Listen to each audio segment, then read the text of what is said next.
On vous souhaite la bienvenue à ericlatour.com. Elle a parti son entreprise d'aventure et de zoothérapie.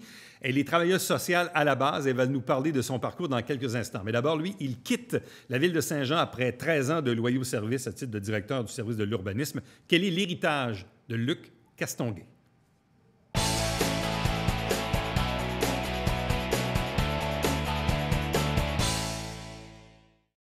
Le développement d'une ville et surtout ce qui en reste pendant plusieurs années, voire des décennies, ça vient entre autres par évidemment l'urbanisme, les différents règlements dont la ville va se doter, mais évidemment l'équipe en place qui prend aussi ces orientations-là. Et avec nous, le directeur de l'urbanisme à Saint-Jean-sur-Richelieu encore pour quelques heures. Il s'agit de Luc Castonguay. Bonjour et bienvenue. Bonjour. Donc, vous avez fait le choix de quitter la ville donc ce vendredi, après 13 ans de service. Vous avez opté pour un boulot qui va être plus près de chez vous aussi, dans l'est de Montréal. Exact. Quand on prend ce genre de décision-là, qu'est-ce qui nous motive quand on a un tournant à faire dans notre carrière? C'est pas des décisions qui sont faciles. Ça fait 13 ans, donc je suis à la ville de Saint-Jean, rentré comme chef planification, numéro 2, si on veut, du service d'urbanisme. Aujourd'hui comme directeur depuis 2011. C'est un domaine qui est quand même particulier. Tu sais, on peut comparer peut-être à d'autres postes plus administratifs, exemple le greffe ou des trucs comme ça, où est-ce que c'est davantage tourné vers le fonctionnement de l'organisation. Au niveau de l'urbanisme, notre rôle, oui, on s'attache évidemment à l'organisation, mais on s'attache beaucoup à la ville. Notre impact puis notre rôle est justement celui d'aménager la ville, de voir la ville de demain, de voir où est-ce qu'on veut amener cette ville-là. Donc, disons qu'on s'attache de manière un peu particulière à la ville et ses habitants. Dans une ville, évidemment, les décisions ultimement sont prises par les élus, par le conseil. Exact. Mais clairement, les fonctionnaires qui sont en dessous, qui vont orienter un peu les décisions. Parce que quand vous présentez un plan A, plan B, plan C aux élus, il en reste pas mal que vous avez travaillé là-dessus, vous avez pensé là-dessus avec votre équipe, parfois des consultants. Donc, l'impact des fonctionnaires et du directeur de l'urbanisme dans une ville, c'est majeur pour l'orientation future d'une ville. Oui, effectivement. Je ne cacherai pas qu'on a un rôle primordial et un rôle clé pour à la fois travailler avec nos élus, les aider à se doter d'une vision aussi, de voir comment ils peuvent voir eux autres même la suite puis de comment ils vont développer, aménager leur ville. Veux pas aussi en 13 ans, les conseils passent et les fonctionnaires souvent restent. Ouais. C'est plus vrai dans nos rôles que dans des rôles de directeurs généraux. Ouais. Mais mis à part ça, on est là justement pour s'assurer de la continuité, essayer de les orienter convenablement, d'essayer d'amener notre ville à évoluer, y aller vers une tendance aussi de ville plus verte, de se donner une espèce de vision de cette ville. À quoi ressemblait la ville de Saint-Jean à votre arrivée et à quoi ressemble la ville de Saint-Jean aujourd'hui? Je n'ai pas la prétention d'avoir eu le rôle clé où est-ce qu'on se dit, voici, j'ai eu un impact direct sur cette ville-là. On a un impact, oui, inévitablement, par le cheminement qu'on donne puis par la façon qu'on traite nos dossiers. Je vous dirais que la principale différence, moi, que je constate, c'est le rôle plus stratégique que joue la ville et ses services en amont des projets. Je vous dirais, moi, de ce que je voyais quand je suis arrivé en 2007, c'était une effervescence complète. Là. La quantité de développement qui se faisait sur le territoire, c'était exponentiel. Beaucoup en faible densité. On ne se le cachera pas qu'on était un développement de très faible densité dans les années 2000. Puis je pense que depuis 2010, là, on a amorcé le virage vers une plus grande densification de nos milieux, moins gaspiller notre territoire, le développer de manière un peu plus intelligente, moins s'étaler. Je pense que ça, c'est des constats qu'on peut faire entre ce qui se faisait dans les années 2000 puis les années 2010, puis vraiment de prendre le contrôle, c'est-à-dire qu'on a mis en place au sein de la ville différentes unités administratives qui ont un impact en termes de planification du territoire, que ce soit l'équipe d'environnement, développement durable, pour se donner d'une vision en amont du développement, notamment quand on est venu protéger 380 quelques hectares de milieux naturels, mais ça a un impact sur le développement de notre ville. On a donné le signal clair, puis on l'a travaillé avec le conseil municipal qui était prêt à embarquer justement dans ce bateau-là, en disant, je pense qu'il est le temps de venir en protéger davantage, puis de limiter notre développement. Puis ce qu'on va développer, on va le développer autrement. Est-ce qu'on se trompe en disant que le plan de conservation qui a été adopté par la Ville, puis même bonifié par la suite, est-ce que ça, c'est probablement dans la dernière décennie le dossier ou l'enjeu le plus majeur qui va rester à long terme pour la ville? Là? Il y a en une a influence sur le développement. il y en a deux, je vous dirais, moi, que je vois là, dans les 10 dernières années, qui a vraiment, qui va marquer le futur de cette ville-là. Le plan de conservation, inévitablement, c'en est un. Surtout même dans le contexte qu'on voit aujourd'hui de pandémie, le rôle que joue le milieu naturel, puis le potentiel qu'offrent ces milieux-là, que la ville s'est portée acquéreur, pour en faire notamment des parcs naturels, puis donner accès à la nature à notre population, je pense que c'est un must. Ça m'apparaît encore plus un must aujourd'hui, dans le contexte pandémique, que ce qu'on voyait à l'époque. Mais clairement, on était rendu là. Donc ça, oui, c'est un élément majeur qui fait en sorte qu'il va changer le futur de cette ville-là. Puis l'autre, bien, c'est la zone dans laquelle on est situé ici, dans le Vieux-Saint-Jean.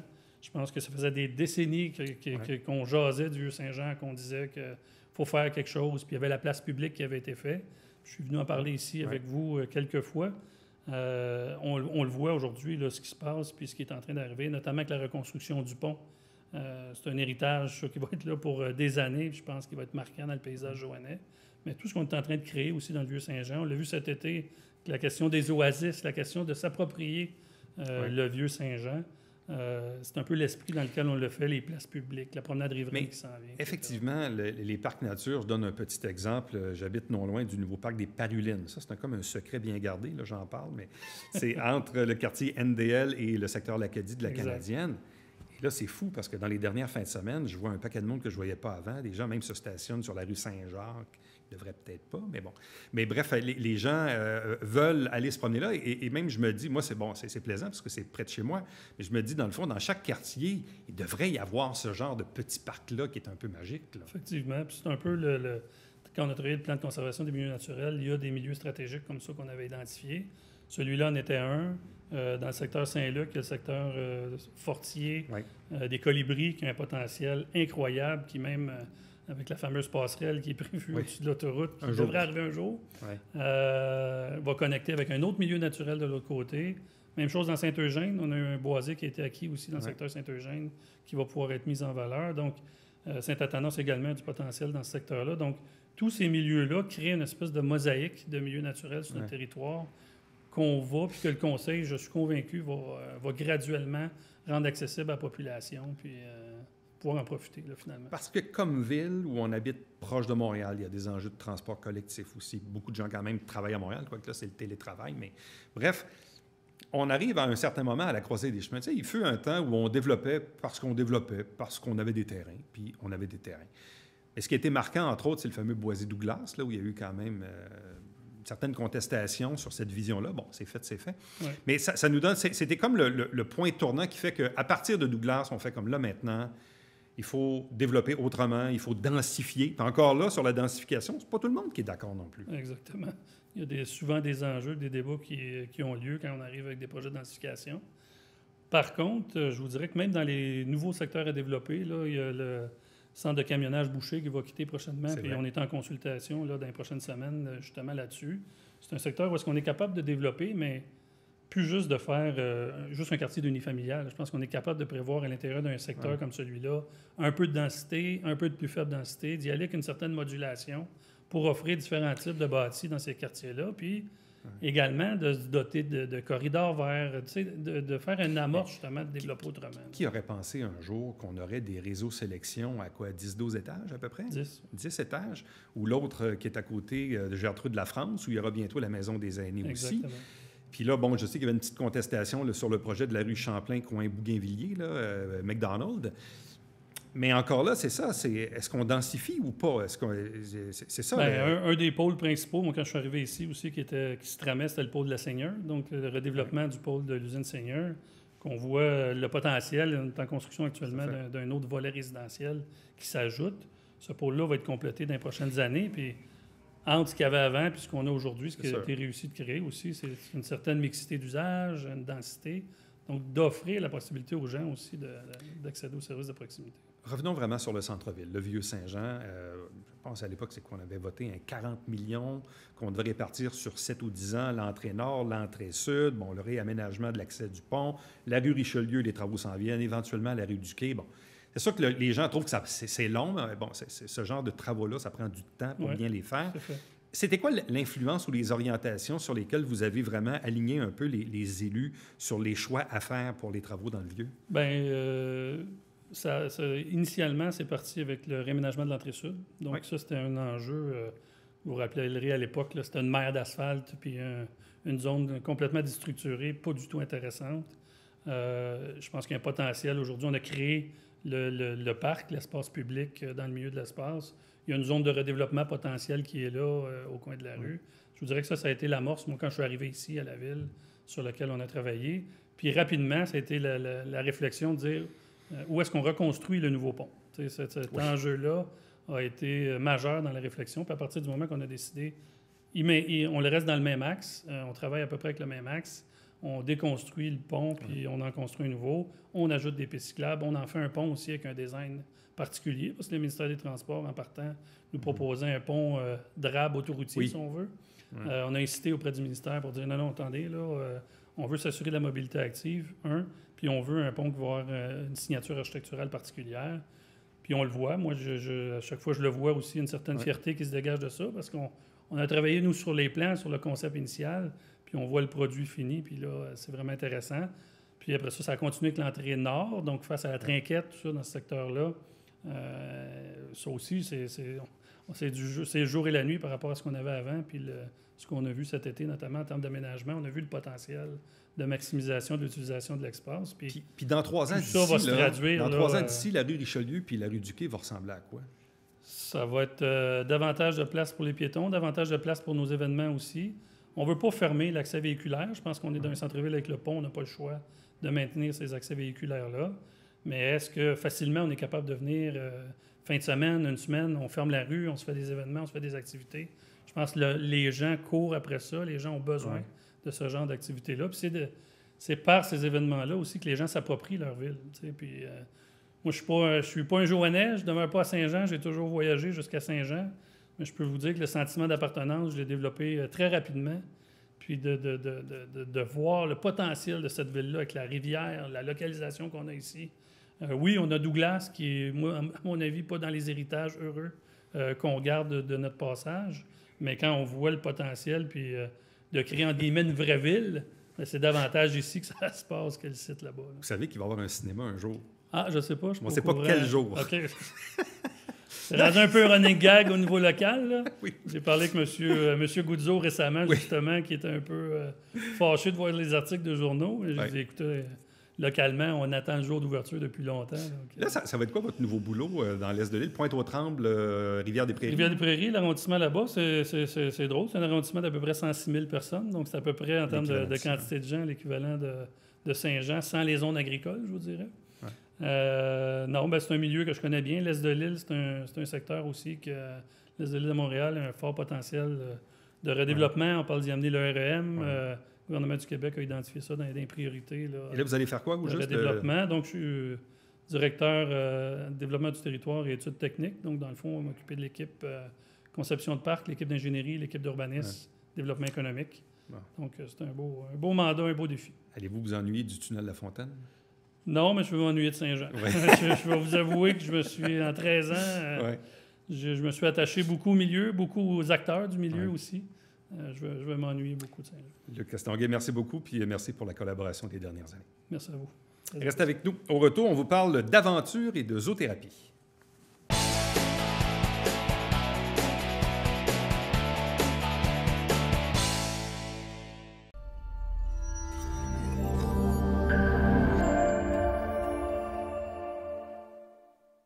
Mesdames et messieurs, bonjour et bienvenue à la Justice entre nous. Mon nom est Samuel.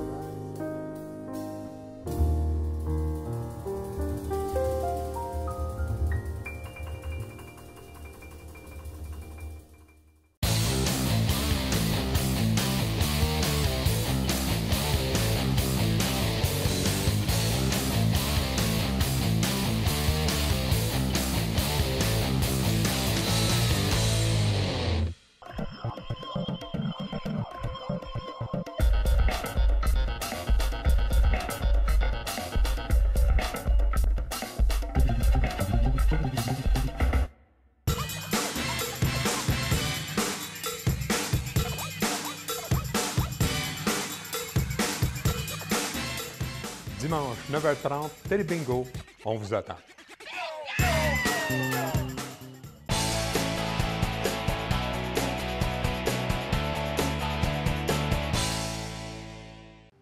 Vous savez qu'on avait une vie avant la pandémie et on aura bien sûr une vie après la pandémie. Mais même si on est dans la pandémie, il n'en reste pas moins que les projets ont cours. Et il y a des entrepreneurs qui ont le courage de lancer des nouvelles idées et de les poursuivre malgré le contexte actuel. L'invitée aujourd'hui que je vous présente, elle a fondé son entreprise. On dit que c'est une idée qui a émergé, comme on dit, dans un cadre de porte. Vous savez que ça arrive, des fois, les idées émergent comme ça et elles prennent forme. Ça fait presque 2 ans maintenant, mais disons de façon plus concrète depuis 1 an. Elle est la présidente fondatrice de Maïkana. On parle d'aventure et de zoothérapie. Elle est avec nous. Bonjour et bienvenue. Merci, bonjour. Bon, expliquez-nous comment cette idée-là arrive. Je disais, bon, en figure de style, un peu dans un cadre de porte, mais bref, comment l'idée est arrivée?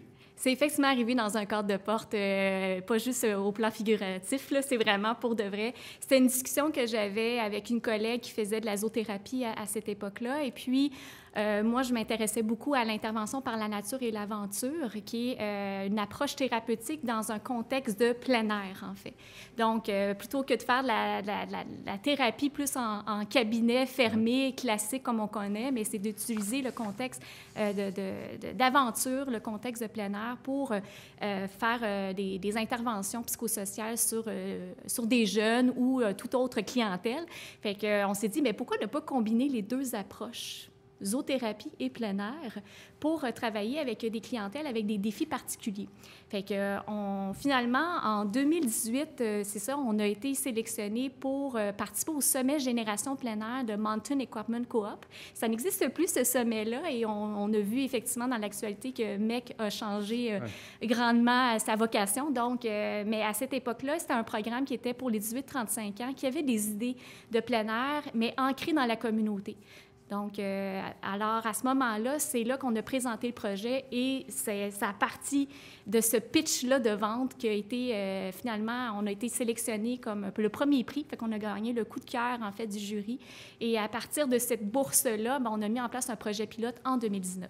Bon, quelles sont les embûches auxquelles on fait face quand on a une bonne idée, on est appuyé, on la met en marche, mais évidemment, comme toute bonne chose, il y a toujours des imprévus, des trucs comme ça. Bref, qu'est-ce qui a bien été ou qu'est-ce qui a moins bien été au démarrage de l'entreprise? Il faut dire que moi, à la base, je ne suis pas du tout un entrepreneur. Je suis travailleuse sociale et médiatrice familiale. Fait que tout ce qui touche l'entreprise, comptabilité, stratégie marketing, c'est pas du tout mon... c'est un autre univers pour moi. Fait que je dirais que les embûches ont été vraiment là, d'apprendre ce nouveau rôle-là d'entrepreneur, puis aussi de l'assumer. Tu sais, au départ, j'avais comme un espèce de syndrome d'imposteur. Donc, ça a été... fait que j'ai pris des décisions qui, des fois, étaient peut-être pas toujours la bonne décision par rapport à ce projet-là en tant que tel, parce que, bien, on essaye, on défriche, c'est un peu comme un laboratoire, puis on fait des essais et des erreurs. Donc, je dirais que ce qui a été plus difficile dans ce projet-là, c'est de rendre cette idée-là une entreprise et de le penser sous forme de modèle d'affaires. Fait que ça a été vraiment ça, les enjeux. Puis qu'est-ce qui a réussi? Bien, je dirais que le fait d'avoir fait un projet pilote à la base, je pense que ça, c'est vraiment ce qui a permis le développement de l'entreprise. Dans le concret, ça se passe comment? Comment les gens font affaire avec vous et ça ressemble à quoi comme type d'aventure et comment la zoothérapie vient s'imbriquer dans tout ça?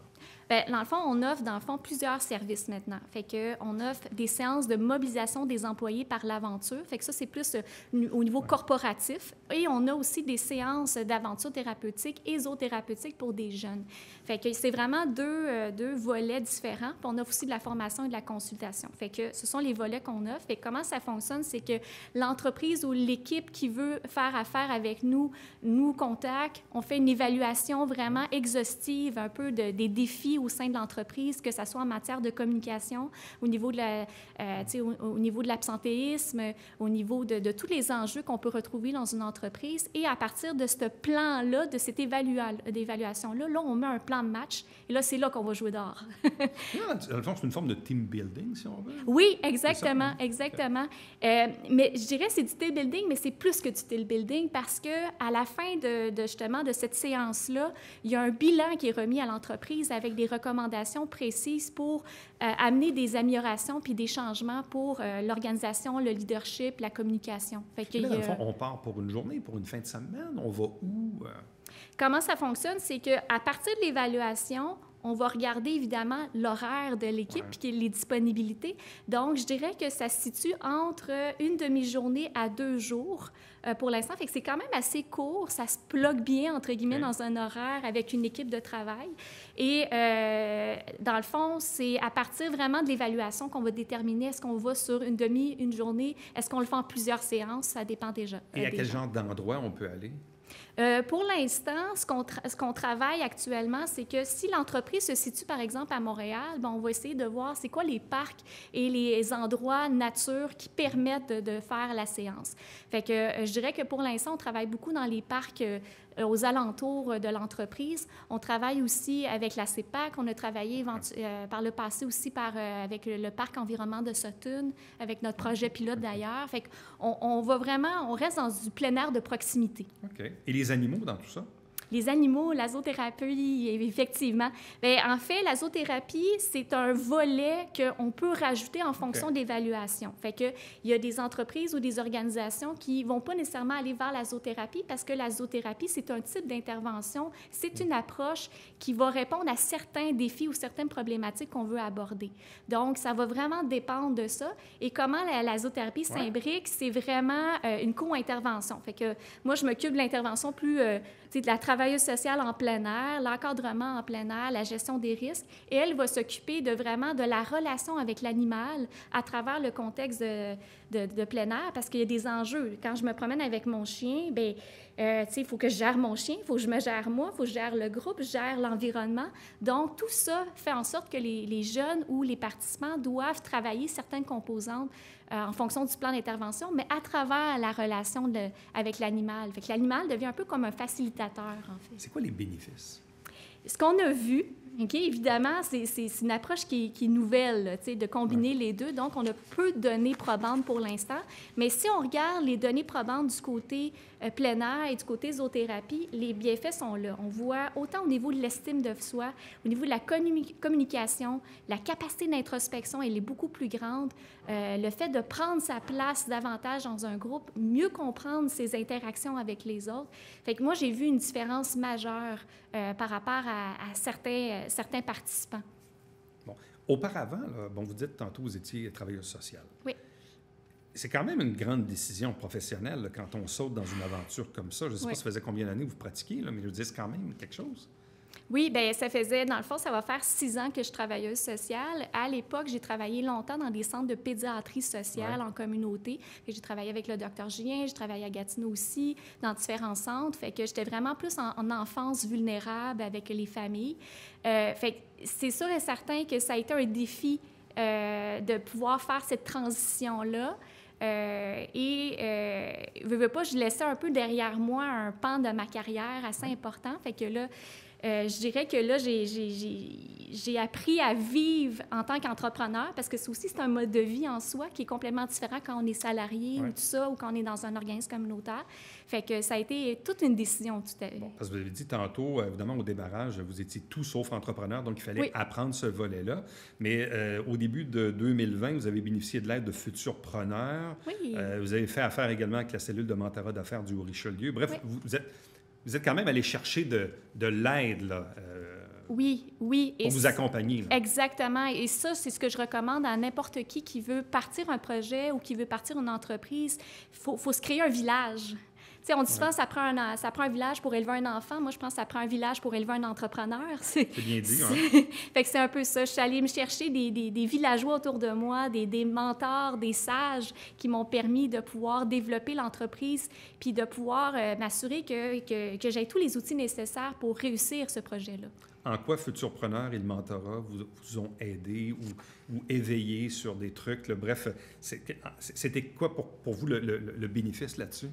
il y a eu beaucoup de bénéfices. Je dirais, bien là, c'est sûr que Futurpreneur, ça vient non seulement avec un mentorat de 1 an en plus, mais ça vient aussi avec un financement. Fait que ça a donné un méchant coup de pouce, surtout en ce moment avec la COVID-19 puis les impacts économiques. D'avoir un financement, ça permet d'investir à la bonne place puis assurer, par exemple, un virage numérique de certains de nos services, tout ça.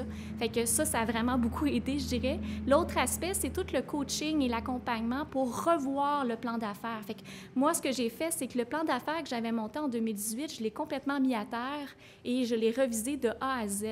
Et ça a été extrêmement enrichissant parce que il a fallu que je me pose les bonnes questions, que je revoie mes façons de faire, mes pratiques, puis m'assurer, est-ce que ça marche ou c'est moi qui me fais croire que ça marche? Est-ce que ça répond à un réel besoin?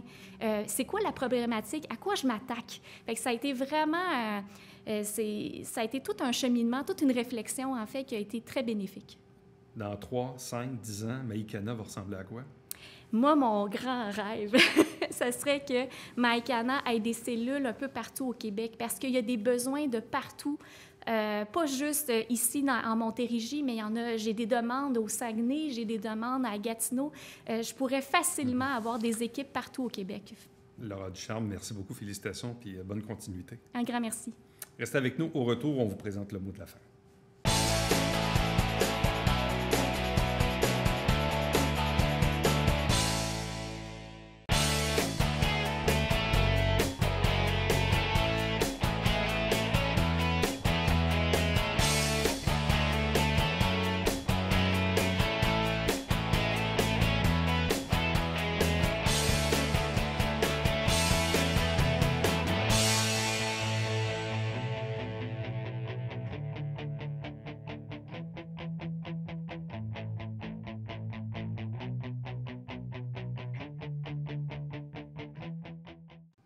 Voilà une belle idée, une belle initiative de la Ville de Saint-Jean-sur-Richelieu qui a répertorié les restaurants qui font des commandes pour emporter et même celles qui offrent un service de livraison. C'est une carte interactive. Allez sur sjsr.ca/resto avec un S à la fin. C'est vraiment très, très, très intéressant de voir l'ensemble des restaurants. Ça va vous donner des idées peut-être pour vos prochains menus pour emporter parce que c'est un peu comme ça pour les prochaines semaines. À demain.